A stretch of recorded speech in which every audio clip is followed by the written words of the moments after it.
Boa noite a todos. Sejam muito bem-vindos a mais um dia de Evangelho no Lar. Vamos começar pela leitura do nosso livro Fonte Viva, de Chico Xavier, pelo Espírito Emmanuel. Depois teremos a nossa prece, o Evangelho, os comentários. Vamos ver o que a espiritualidade nos reserva, né, Sérgio? É isso aí. Então vamos lá. A página de hoje é a 126 e ajudemos sempre. Já começou bem, né? E quem é o meu próximo? Essa citação está em Lucas, capítulo 10, versículo 29. O próximo a quem precisamos prestar imediata assistência é sempre a pessoa que se encontra mais perto de nós. Em suma, é por todos os modos a criatura que se avizinha de nossos passos. E como a lei divina recomenda amemos o próximo, como a nós mesmos, preparemo-nos para ajudar infinitamente. Se temos pela frente um familiar, auxiliemo-lo com a nossa cooperação ativa. Se somos defrontados por um superior hierárquico, exercitemos o respeito e a boa vontade. Se um subordinado nos procura, ajudemo-lo com atenção e carinho. Se um malfeitor nos visita, pratiquemos a fraternidade, tentando, sem afetação, abrir-lhe os novos rumos na direção do bem. Se o doente nos pede socorro, compadeçamo-nos de sua posição, qualquer que ela seja. Se o bom se socorre de nossa palavra, estimulemo-lo a que se faça melhor. Se o mal nos busca influência, amparemo-lo sem alarde para que se corrija. Se há cristianismo em nossa consciência, o cultivo sistemático da compreensão e da bondade tem uma força de lei em nossos destinos. Um cristão sem atividade no bem é um doente de mau aspecto, pesando na economia da coletividade. No Evangelho, a posição neutra significa menor esforço. Com Jesus de perto, agindo intensivamente junto dele, ou com Jesus de longe, retardando o avanço da luz, e sabemos que o Divino Mestre amou e amparou, lutou em favor da luz e resistiu à sombra até a cruz. Diante, pois, do próximo, que se acerca do teu coração cada dia, lembra-te sempre de que estás situado na terra para aprender e auxiliar. Página maravilhosa, fantástica, né? Estamos aqui para ajudar sempre, mas a gente ajuda sempre através da compreensão. Ele fala aqui que a gente deve se colocar sempre compreendendo o nosso próximo. E compreender o nosso próximo é nos colocar no lugar dele, ajudando sempre todos os que nos procuram, todos os que estão próximos de nós, sem julgamentos, agindo no bem como Jesus faria, colocando sempre Jesus no nosso coração, perto de nós, sempre conosco, que Ele sempre amparou, Ele sempre amou, Ele nunca julgou, sempre lutou em favor da luz e sempre resistiu ao mal, praticando o bem, exemplificando o bem. Então isso, como filhos de Deus e como irmãos do Cristo, é que todos nós estamos aqui na terra para fazer, amparar, servir, amar, e ele inclui uma palavra importantíssima aqui, que é estudar também. Estudar, refletir. Eu achei interessante que ele fala, tem coisas que a gente consegue até entender o outro porque a gente conhece um pouquinho do outro, né? Mas tem pessoas que a gente não conhece. A gente não sabe o que aconteceu. Ele cita aí um caso de um assaltante, né? Alguma coisa um malfeitor assim. que ele fala, mas assaltante, né? Dá na mesma malfeitor. coisa.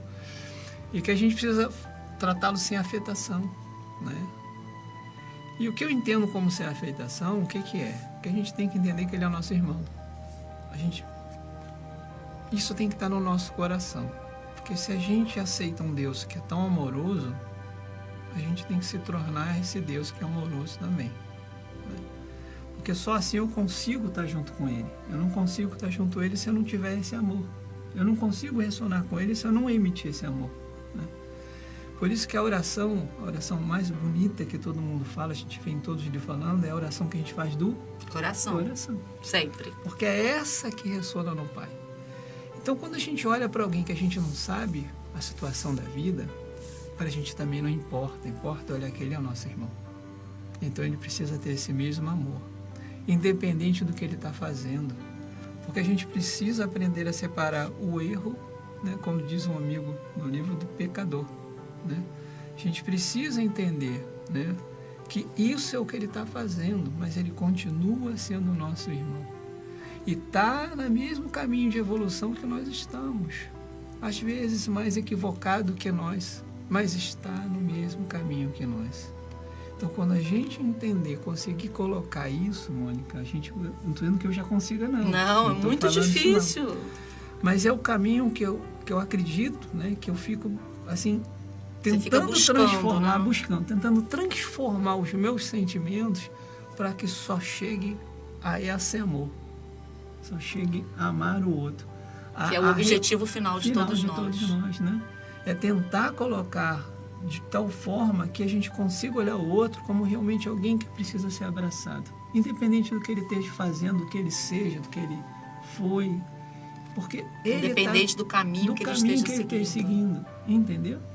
É muito difícil. Porque a gente, às vezes, também se zanga com alguém da família, né? A gente também, não vai ajuda fulano. Não quer? Aquela ali não só fez um monte de coisa, fez isso, fez aquilo. Não vou lá ajudar não, que essa pessoa não merece. Onde a gente está indo? Contrário ao sentimento de Deus. Contrário à vontade divina. Contrário ao nosso Cristo, que a gente diz tanto aqui, né, que o ama. Será que Jesus faria assim se estivesse no nosso lugar? Assim, entendeu? Porque são coisas diferentes. Eu tenho que ver que a pessoa precisa como irmão. Se ela vai aceitar ou não, aí isso depende a ela. Mas não é o meu julgamento que vai dizer o que ela vai precisar ou não. E sim, eu vou levar amor para ela, entendeu? Eu vou levar o que eu tiver de melhor para ela. A decisão de aceitar ou não dela. E se ela aceitar, eu vou ficar feliz, porque a felicidade dela vai ressonar na minha. E eu vou me sentir mais feliz ainda. Entendeu? Entendi. É isso. É papo para o resto da noite, como sempre. Mas vamos à nossa prece, por incrível que pareça, inicial. Então vamos elevar os nossos pensamentos ao nosso querido Mestre Jesus. Imaginar que Ele está aqui conosco. E Ele está verdadeiramente.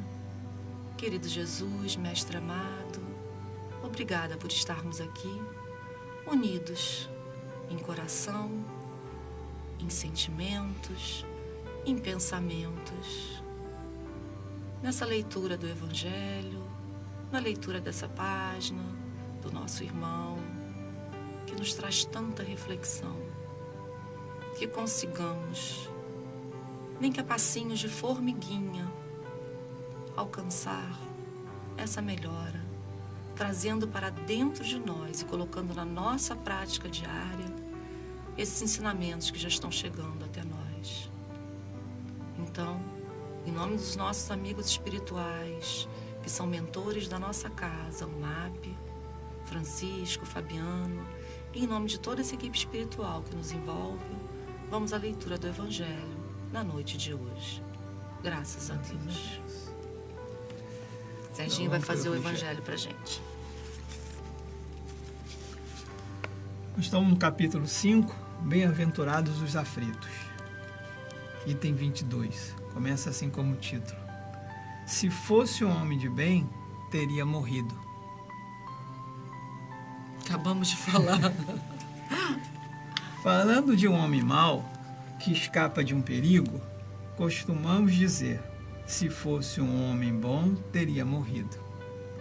Pois bem, assim falando, dizeis uma verdade, pois, com efeito, muito a miúde sucede dar Deus a um espírito de progresso ainda incipiente, prova mais longa, do que a um bom que, por prêmio de seu mérito, receberá a graça de ter tão curta quanto possível a sua provação.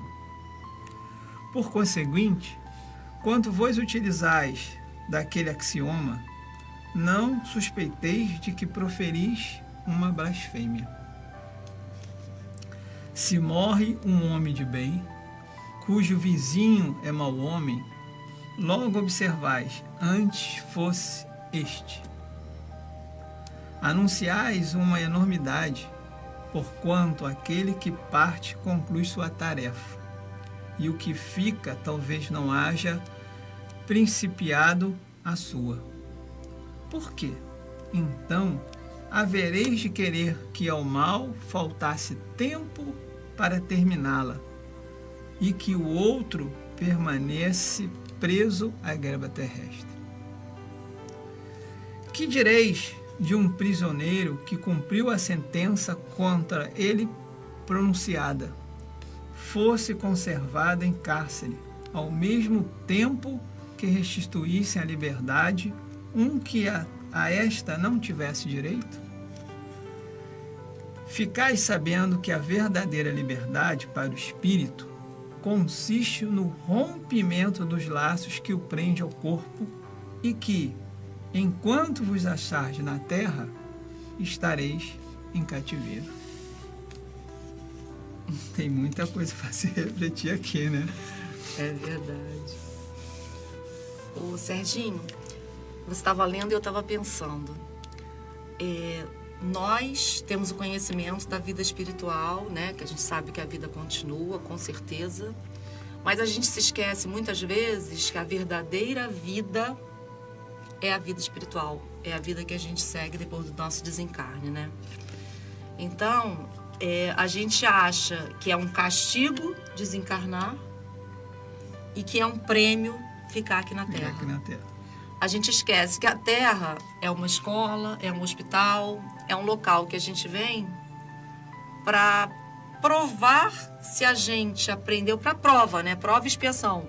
A gente vem para ver se a gente aprendeu o que a gente estudou na nossa verdadeira vida, na nossa verdadeira casa, que é a pátria espiritual. Então, a gente realmente tem sempre esse costume, né? De pensar assim, se fosse um homem de bem, teria morrido. Antes morresse o malfeitor. Mas a gente esquece que, na maioria das vezes, voltar para casa é um prêmio. É difícil, mas a gente esquece disso. A gente não aprendeu isso ainda. Não aprendeu isso ainda, né? Que a gente vem aqui só para solidificar algumas coisas que ficaram ainda pendentes também, né? Porque, às vezes, Mônica, a gente fomos irmãos, mas não se entendemos na outra vida. Por algum motivo, criamos um laço de não amor, né, entre nós dois. Então, quando a gente retorna, né, de novo, não vamos vir separados. Vamos vir com esse mesmo laço, porque o amor é que persevera. E o amor é o objetivo final de todos os espíritos aqui na Terra. Então, a gente vem novamente para tentar nos entendermos, né?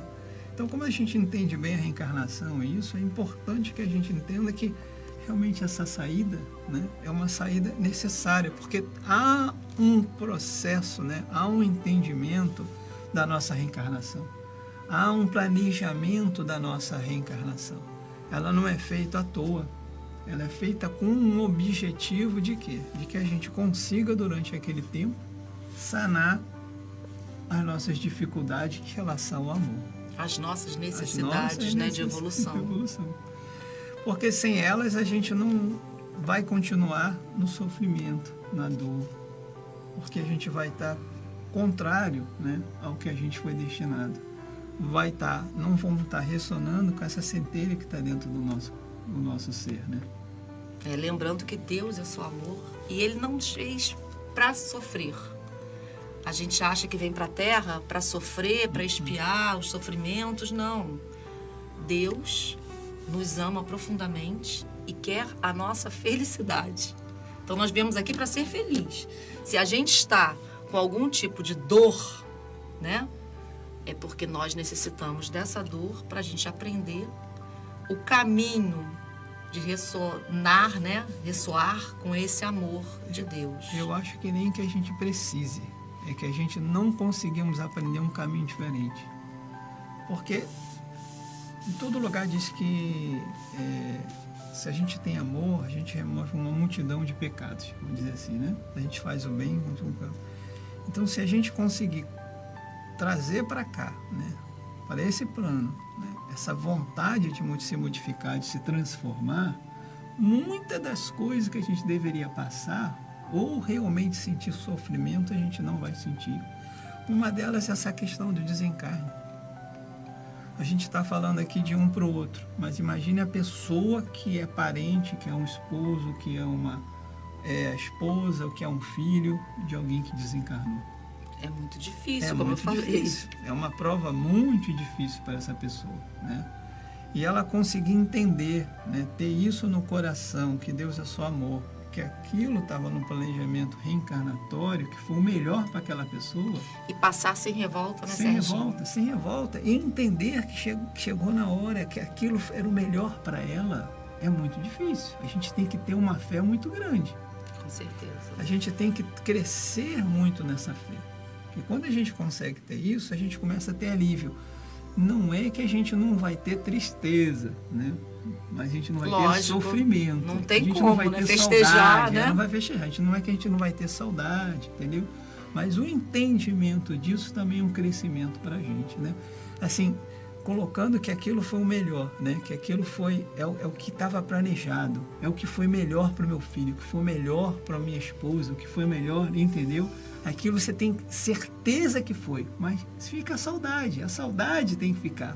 Relembrar das coisas boas, entendeu? Você está curtindo as coisas boas, porque são alavancas para a nossa transformação, entendeu?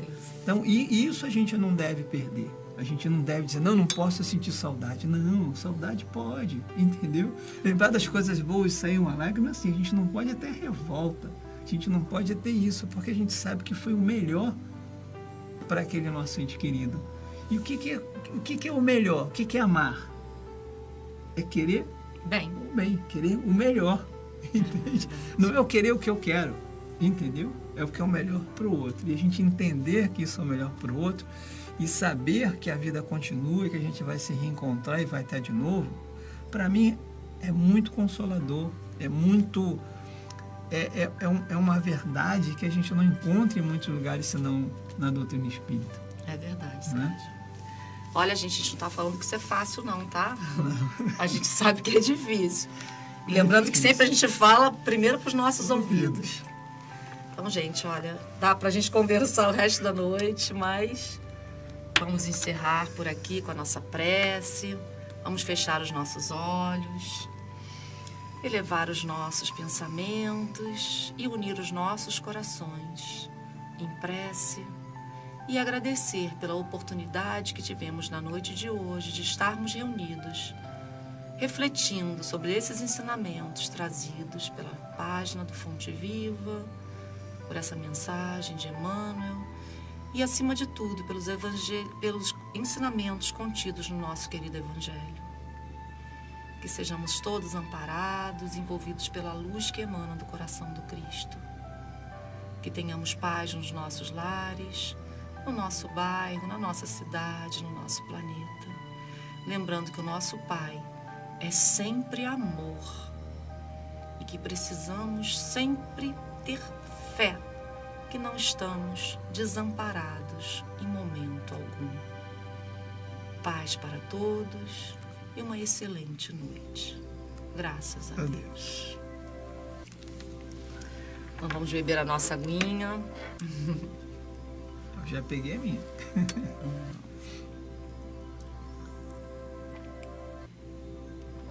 Todo o remedinho necessário para a gente aqui. E aconselho a todos, façam o Evangelho no lar. É uma bênção que a gente não pode abrir mão. Faça um evangelho no lar. Muita luz para todos. Paz e bem, paz e luz, paz, muita paz.